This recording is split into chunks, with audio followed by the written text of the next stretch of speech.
Assalamualaikum warahmatullahi wabarakatuh. Bagaimana kabarnya anak-anak Ustadz hari ini? Alhamdulillah, luar biasa, tetap semangat. Allahu Akbar, Allahu Akbar, Allahu Akbar. Yes. As-Sanabil bersama Al-Quran. Tahfiz, mudah, indah, berkah. Takbir, Allahu Akbar, Allahu Akbar, Allahu Akbar. Yes. Sallu ala Nabi Muhammad. Allahumma salli wa sallim ala Sayyidina Muhammad. Nah anak-anak, kali ini kita kembali belajar sejarah kebudayaan Islam, yaitu pelajaran yang ketiga, mengetahui agama dan kepercayaan masyarakat Arab pra-Islam. Sebelum belajar, mari kita baca doa terlebih dahulu. Bismillahirrahmanirrahim. Rabbi zidni ilma warzuqni fahma. Amin. Alhamdulillahirabbil alamin. Mari kita belajar bersama mengenai agama dan kepercayaan masyarakat Arab. Islam datang di tengah masyarakat yang kacau balau. Kebanyakan penduduk Arab pada waktu itu menyembah berhala. Mereka hidup dalam kesesatan. Perilaku hidup mereka tidak sesuai dengan nilai-nilai kemanusiaan. Agama atau kepercayaan merupakan sesuatu yang sangat penting dalam kehidupan seseorang. Agama bisa mendorong seseorang untuk lebih baik dan maju. Demikian pula suatu bangsa. Apabila bangsa tersebut bisa menjalankan tuntunan agama dengan baik, kehidupan mereka akan baik dan maju pula. Sebelum Islam datang, penduduk Arab menganut dua macam kepercayaan, yaitu kepercayaan yang bersumber dari agama Samawi atau Tauhid, serta kepercayaan animisme dan dinamisme. Yang pertama, agama Samawi atau Tauhid. Agama Samawi adalah agama yang diwahyukan Tuhan kepada para rasulnya. Agama Samawi yang dianut oleh masyarakat Arab pada masa itu adalah agama Yahudi dan Nasrani. Yang pertama, agama Yahudi. Agama Yahudi bersumber dari ajaran Nabi Musa. Kitab suci agama Yahudi adalah Taurat. Namun, mereka sudah menyimpang dari ajaran agama yang diajarkan Nabi Musa. Pemeluk agama Yahudi pada masa itu mempercayai Uzair sebagai anak Tuhan. Padahal Nabi Musa mengajarkan bahwa Tuhan adalah Allah yang Maha Esa. Dia tidak beranak dan tidak pula diperanakkan. Selain itu, mereka juga tidak mempercayai kenabian Isa. Padahal di dalam Taurat disebutkan bahwa sesudah Nabi Musa akan datang nabi-nabi berikutnya. Agama Yahudi ini dianut oleh kaum Bani Israel. Mereka menganggap dirinya sebagai bangsa yang derajatnya paling tinggi di dunia. Oleh karena itu, mereka tidak mengakui agama yang datang sesudahnya. Sebelum Nabi Musa wafat, mereka ingkar dan menyembah patung sapi yang mereka buat dari emas. Mereka menamakan patung sapi itu Yahweh dan mengangkatnya sebagai Tuhan. Kaum Yahudi ini banyak tinggal di kota Madinah. Pada waktu Nabi Muhammad SAW hijrah, mereka menjadi bagian dari masyarakat Madinah yang dipimpin Nabi Muhammad SAW. Agama yang kedua yaitu agama Nasrani. Agama Nasrani berasal dari ajaran Nabi Isa. Kitab suci agama Nasrani adalah Injil. Sama halnya dengan pemeluk agama Yahudi, pemeluk agama Nasrani pada waktu itu juga sudah menyimpang dari ajaran agama Nabi Isa.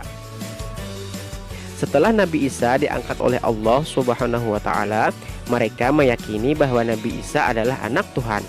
Mereka juga meyakini bahwa Tuhan terdiri atas Tuhan Bapa, Tuhan Anak, dan Roh Kudus. Keyakinan ini disebut Trinitas. Mereka juga digolongkan sebagai Ahlul Kitab. Mereka juga menolak kenabian Muhammad. Padahal kedatangan Nabi Muhammad SAW telah disebutkan juga dalam kitab Injil. Meskipun demikian, ada beberapa orang dari golongan ini yang mau mengakui kedatangan Nabi Muhammad SAW. Mereka adalah Zaid bin Naufal, Waraqah bin Naufal, Umayyah bin Abi Salaf, dan Khalid bin Sinan.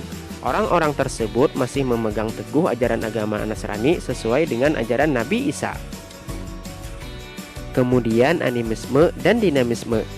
Animisme merupakan kepercayaan terhadap kekuatan roh yang mendiami benda, seperti pohon, batu, dan sungai. Dinamisme adalah kepercayaan bahwa segala benda memiliki kekuatan yang bisa mempengaruhi kehidupan manusia.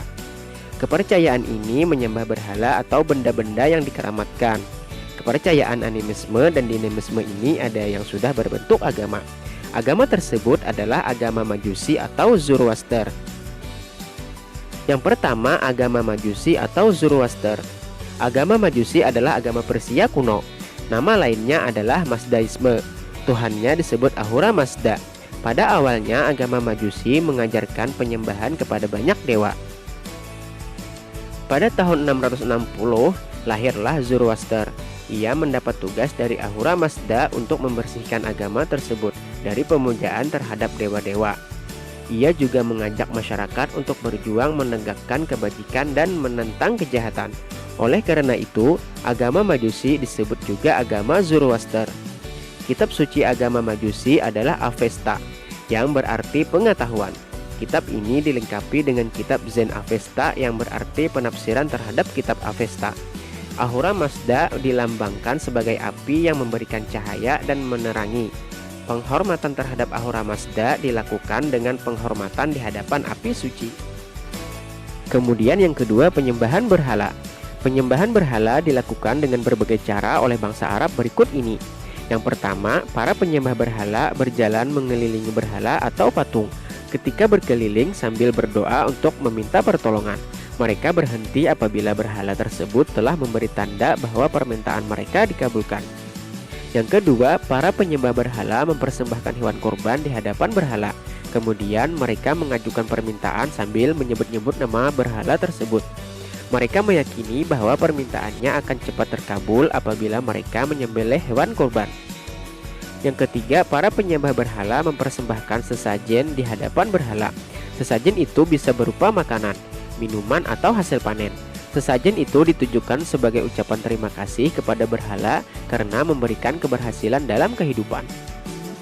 Yang keempat, para penyembah berhala memberikan sesajen di tempat-tempat yang dianggap keramat. Mereka bermaksud memberi penghormatan kepada jin atau roh nenek moyang yang menghuni tempat itu. Tempat tersebut oleh bangsa Arab disebut Darahim. Jin dan roh nenek moyang biasanya mendatangi tempat itu untuk memberikan petunjuk. Demikianlah kepercayaan bangsa Arab pada waktu itu.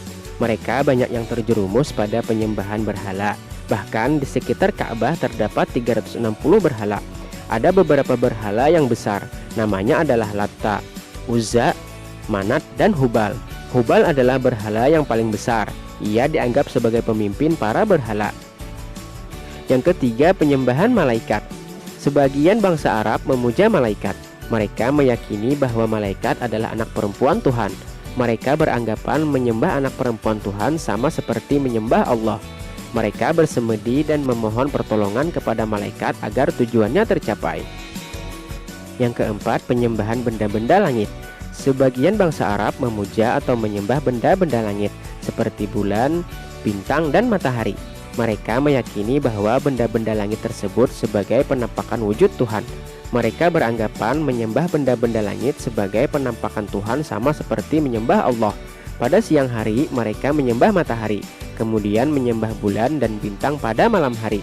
Mereka bersemedi dan berdoa, memohon pertolongan pada bintang-bintang agar tujuannya tercapai. Para tokoh penyembah bintang ini biasa disebut sebagai ahli nujum. Ahli nujum ini orang yang mengetahui perhitungan perjalanan bintang-bintang sehingga mereka mengetahui berbagai keadaan dunia dan peristiwa-peristiwa yang akan terjadi.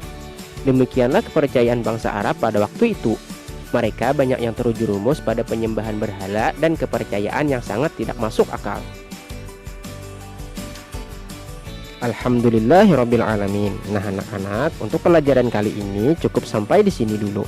Semoga apa yang telah kita pelajari bermanfaat dan berguna untuk kita semua. Wabillahi taufiq wal hidayah. Assalamualaikum warahmatullahi wabarakatuh.